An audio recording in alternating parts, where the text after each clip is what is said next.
আসসালামু আলাইকুম everyone, welcome to my channel. আজকে আমি আপনাদের সাথে শেয়ার করব বাঁধাকপি দিয়ে গরুর মাংস রান্না।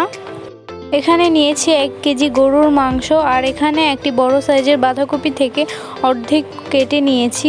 বাঁধাকপিগুলোকে আমি একটু বড় বড় করেই কেটে নিয়েছি। মশলার মধ্যে নিয়েছি 1 টেবিল চামচ হলুদের গুঁড়া, 1 টেবিল চামচ মরিচের গুঁড়া, 1 টেবিল চামচ ধনিয়া গুঁড়া, 1/2 টেবিল চামচ গরুর মাংসের মশলা, পরিমাণ মতো লবণ, আর 1 চামচ জিরার গুঁড়া, আদা বাটা 1 টেবিল চামচ, রসুন বাটা 1.5 টেবিল চামচ, আর নিয়েছি তেজপাতা, দারচিনি, লবঙ্গ, এলাচ, নিয়েছি 5টি কাঁচামরিচ, নিয়েছি 1 কাপ পেঁয়াজ কুচি। চুলায় একটি প্যান বসিয়ে 1/2 কাপ সরিষার তেল গরম করে নিয়েছি। এখন এর মধ্যে গরম মশলাগুলো দিয়ে দিচ্ছি। এখন দিচ্ছি পেঁয়াজ কুচি।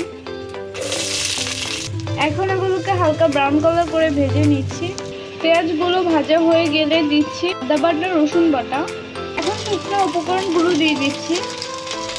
মশলাগুলো যেন পুড়ে না যায় সেজন্য অল্প পরিমাণে পানি দিচ্ছি। এখন এগুলোকে নেড়েচেড়ে কষিয়ে নিচ্ছি। তেল উপরে ভেসে উঠলে এখন মাংসগুলো দিয়ে দিচ্ছি। এখন এগুলোকে নেড়েচেড়ে মশলার সাথে মিশিয়ে নিচ্ছি।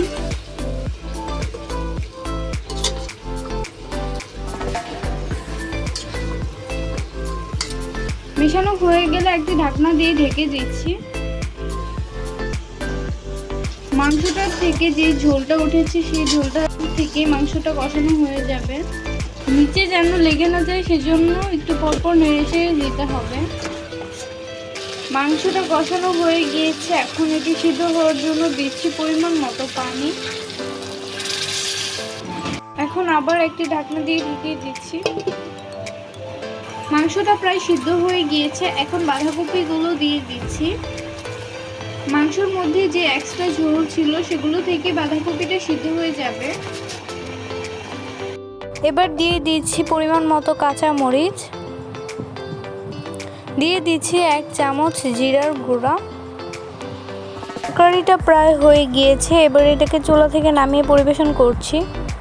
তৈরি হয়ে গেল একদম সহজ পদ্ধতিতে বাঁধাকপি দিয়ে গরুর মাংস রান্না।